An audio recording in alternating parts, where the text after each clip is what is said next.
Salut tout le monde, c'est Johan, bienvenue dans cette nouvelle vidéo. Bon, comme vous l'aurez vu, là on n'est pas chez nous, et on est à Brunnen. Donc c'est une petite ville au cœur de la Suisse, aux abords d'un grand lac, vraiment immense, comme vous pouvez le voir, magnifique. C'est le lac des 4 cantons. Et si on est ici aujourd'hui, c'est pour une autre spécialité de la Suisse, et c'est quelque chose qui est ancré depuis très longtemps. C'est évidemment les couteaux suisses.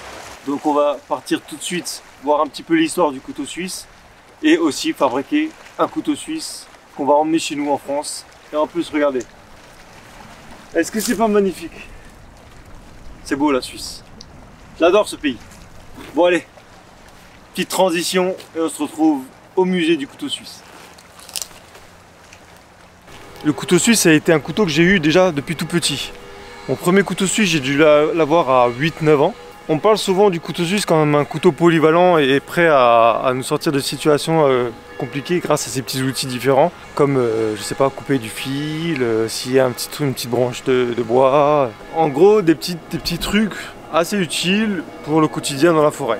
Mais le couteau suisse n'est pas utilisé principalement dans la survie. Enfin, je veux dire, les survivalistes, aussi puristes qu'ils soient, ils n'utilisent pas vraiment le couteau suisse. C'est pas un couteau utilisé dans ce milieu-là parce qu'il n'est pas forcément super solide.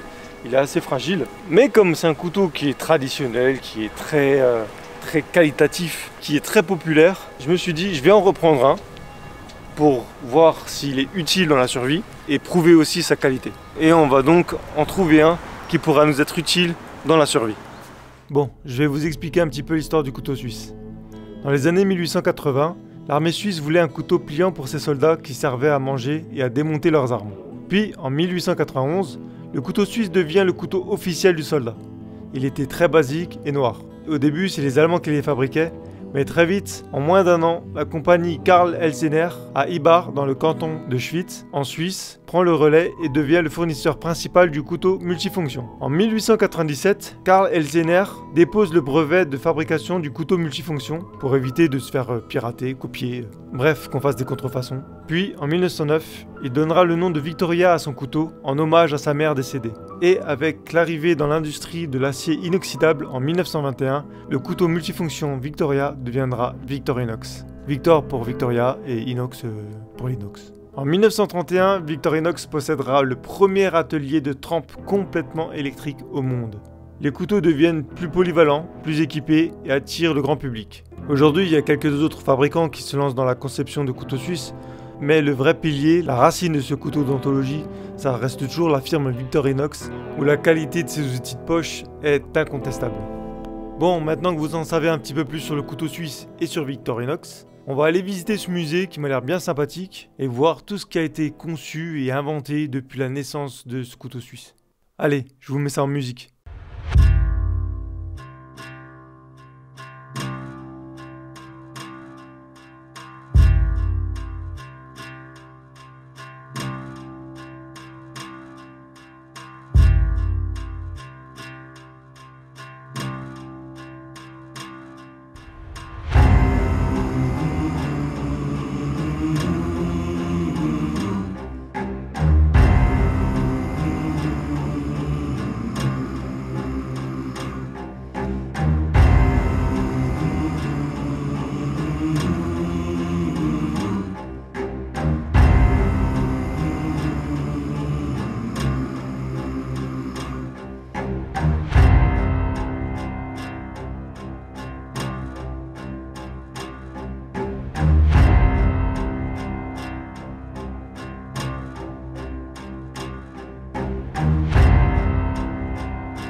Bon alors, ça y est, on est dans l'atelier de Victorinox et nous sommes avec donc Cathy et elle va nous montrer comment monter du coup le couteau suisse, comment le confectionner entièrement et peut-être même faire une petite gravure dessus.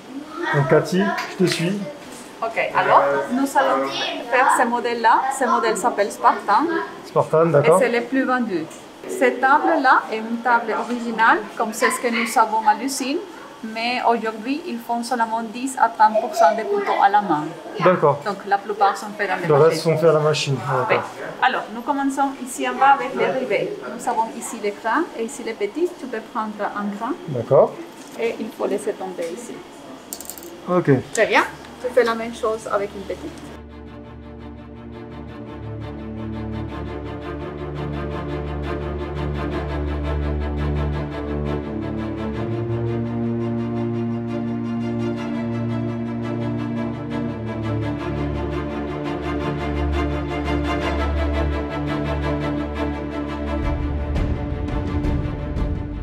Maintenant, nous avons fini dans cette table-là. Je vais contrôler. Tac, tac, tac, tac. C'est parfait. Ok. Nous pouvons aller à l'autre table.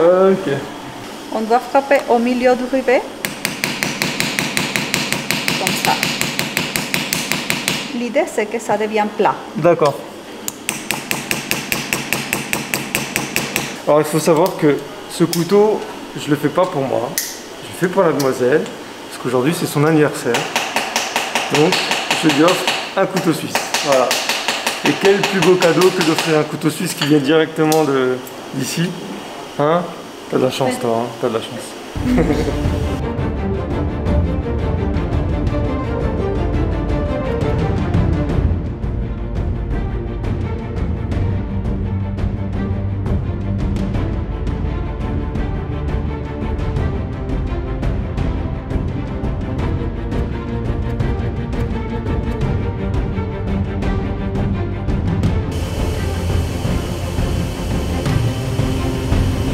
C'est bon. Félicitations, très bien fait. Merci, bon bah voilà, ça c'est pour toi. C'est ton petit cadeau d'anniversaire, je te le donne tout à l'heure. Ok, bah merci Cathy. Nous on va encore aller monter parce qu'on compte acheter un couteau suisse un peu plus costaud parce que je vais l'emmener avec moi dans mes aventures. D'accord. Donc on va voir un petit peu quelque chose de plus mastoc quoi. D'accord, c'est bon. Alors, Alors, merci. merci pour la visite. Merci. Bon, maintenant qu'on a conçu le couteau pour mademoiselle, on va aller chercher mon couteau.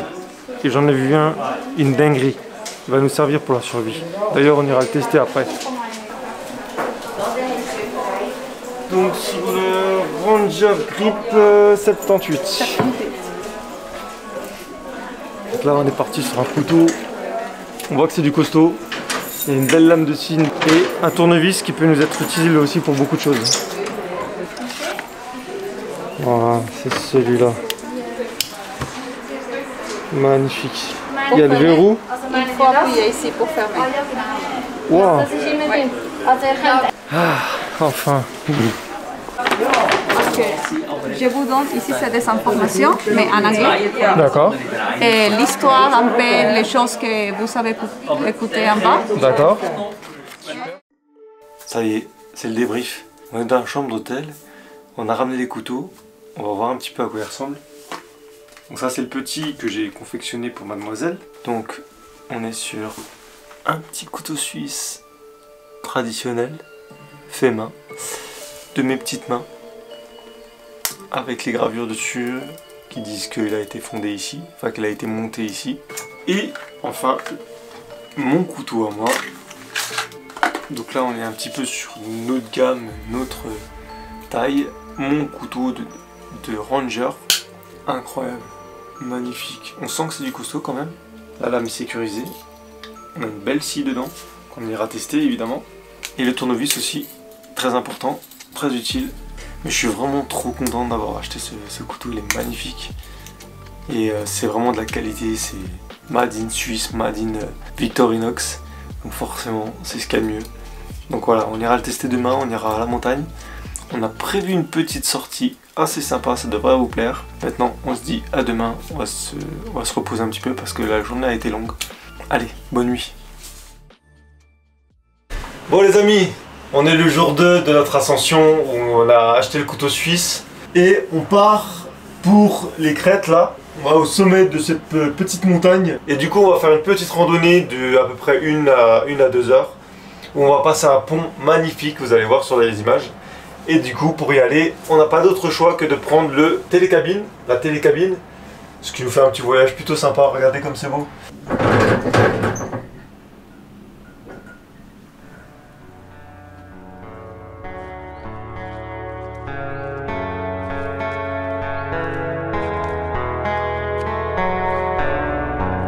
On On est arrivé au pont, c'est le premier élément qu'on va passer avant de faire notre petite randonnée.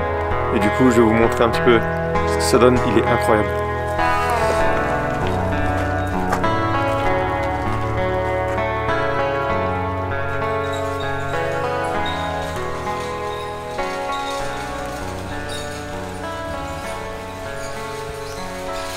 Ça bouge sa mère Ça quand même. bouge. Ça bouge sa mère. Ce pont est juste énorme, il fait 340 mètres je crois. Et regardez, ça se rétrécit.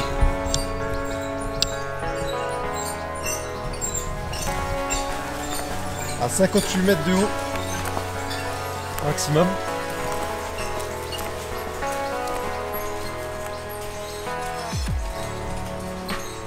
Ce pont, il est vraiment incroyable les amis.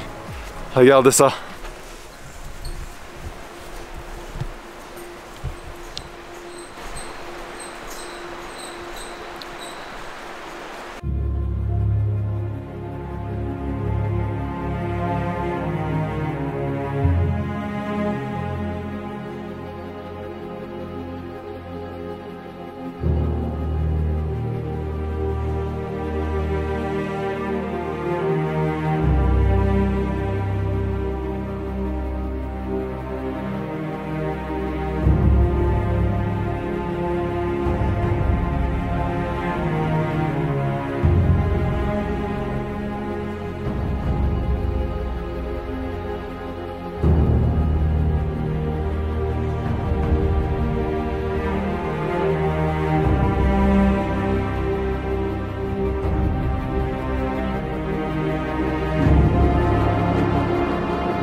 Bon les amis, on est tombé sur un truc, on sait pas trop ce que c'est.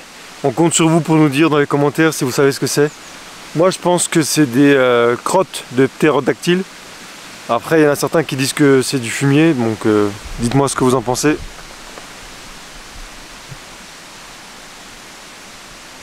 Si vous savez ce que c'est, n'hésitez pas à le mettre dans les commentaires. Et on sera moins con.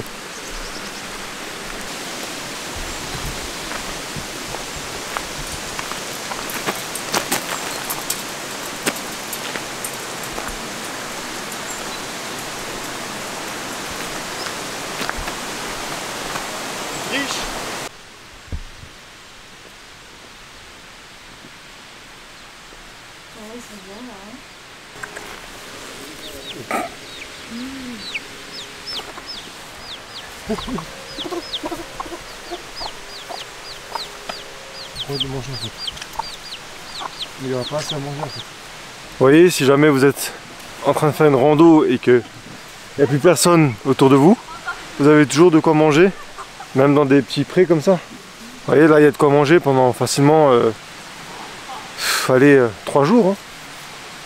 Hein. 3-4 jours avec des lapins encore là-bas. Il y a même des chèvres. Regardez. Là, il y a un repas pendant une semaine. Hein. Une semaine de repas là. 2 semaines. Vous voyez? Et vous avez même du lait. Vous en avez gardé une pour faire du lait. Et l'autre. Terminado. Quoi?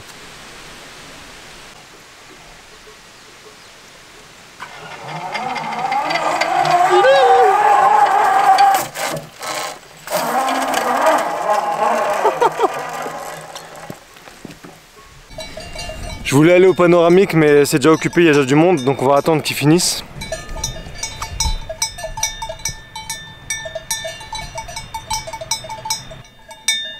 Le problème avec ces animaux c'est que soit ils sont super habitués à l'homme et du coup on peut les approcher, soit c'est des jeunes comme ça et là ça peut partir dans tous les sens. Il sait pas où aller, en plus il est enfermé dans une barricade. Donc il peut paniquer très vite et sauter dans le vide, donc faut faire très attention. Je vais y aller tout doucement, on va voir s'il panique. Le mieux quand tu as un animal comme ça, c'est de te mettre sur le côté. Comme ça il sait que tu n'es pas son centre d'intérêt.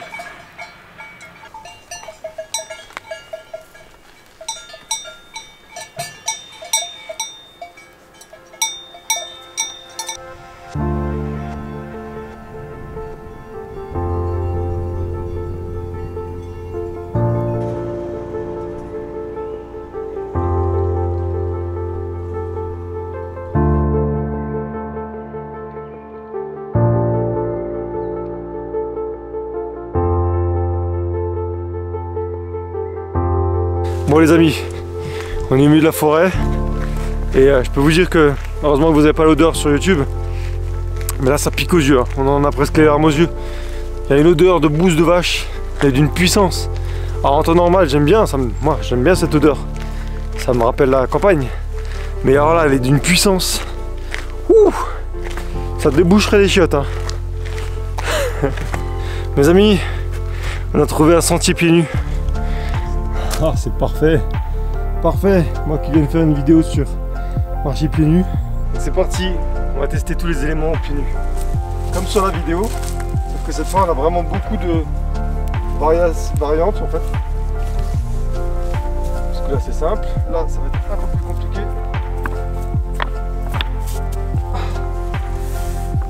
Allez caillasse hein. Sable. Il y a des marques de chaussures. Les gens je crois qu'ils n'ont pas compris.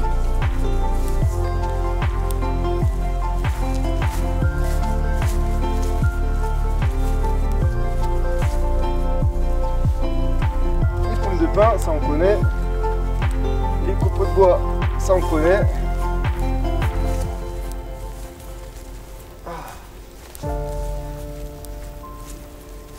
Voilà. Voilà, petit test, ça fait du bien. Et après vous allez dans la petite bassine là. Waouh! Alors, niveau fraîcheur là on est servi. Bon, là on voit qu'il y a un beau tas de bois. Du coup on va en profiter pour utiliser le couteau suisse et voir ses capacités. On va en profiter que ce soit du bois mort, hein, qui m'a l'air d'être bien affûté. On va faire gaffe parce que je crois qu'il y a du courant là-dedans. Non, il n'y a pas de courant.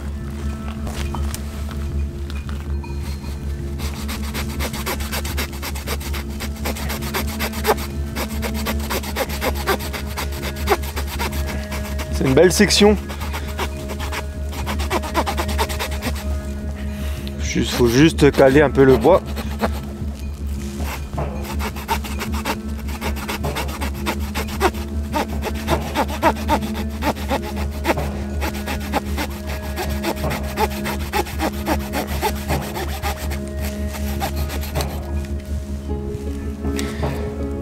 C'est une belle section un petit peu résineuse. Donc c'est très solide, hein. C'est du costaud ça. Et tu vois, ça coupe parfaitement bien. La coupe elle est super propre.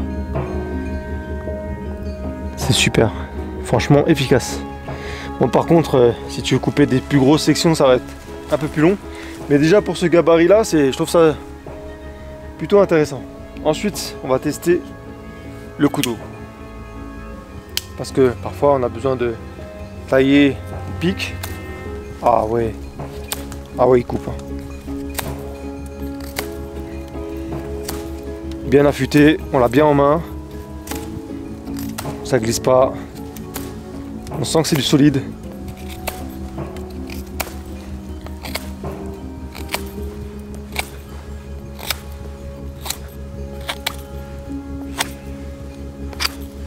Voilà.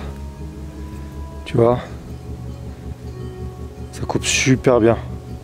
Très efficace. Et on l'a bien en main. C'est vachement important ça.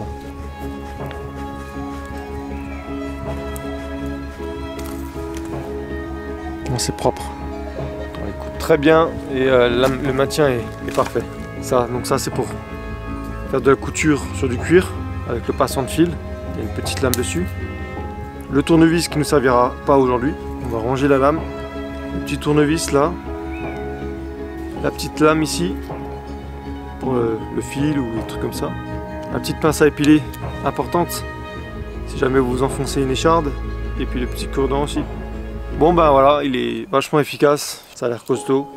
Donc je suis vraiment satisfait de cet outil que je vais garder maintenant précieusement chez moi. Et peut-être qu'on l'utilisera de temps en temps dans la survie, hein, on ne sait pas. Certainement, certainement. Je vais l'emmener de temps en temps avec moi. On continue notre chemin et on rentre à la maison.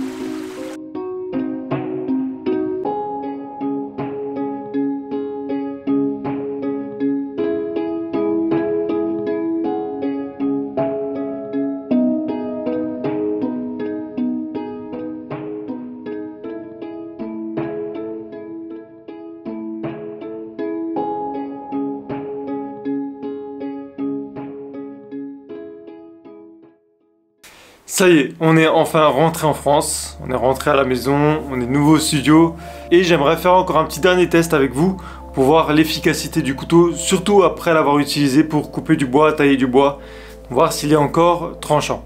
Du coup, pour ce faire, on va utiliser 3 couteaux différents, on va utiliser le Easy, on va utiliser le Mora et on va utiliser du coup notre couteau suisse qu'on a acheté en Suisse. Donc je vais tout simplement couper une feuille en deux pour voir si chacun des couteaux a la même efficacité après avoir été utilisé de nombreuses fois. On va tout d'abord commencer par le Mora. Je lui ai remis un petit coup de pierre et celui-ci a été utilisé pendant presque 1 an, sur tout et n'importe quoi. Donc il a vraiment été beaucoup utilisé. Vous voyez, il coupe bien, mais il a ses limites. Et là, il coupe plus très bien. Il faudrait encore un peu le travailler, refaire un peu la lame. Le Easy, on l'a utilisé récemment pour faire de la découpe de bois et beaucoup de coupe de ficelle aussi. Je ne l'ai pas repassé à la pierre depuis. C'est vraiment brut après avoir coupé du bois.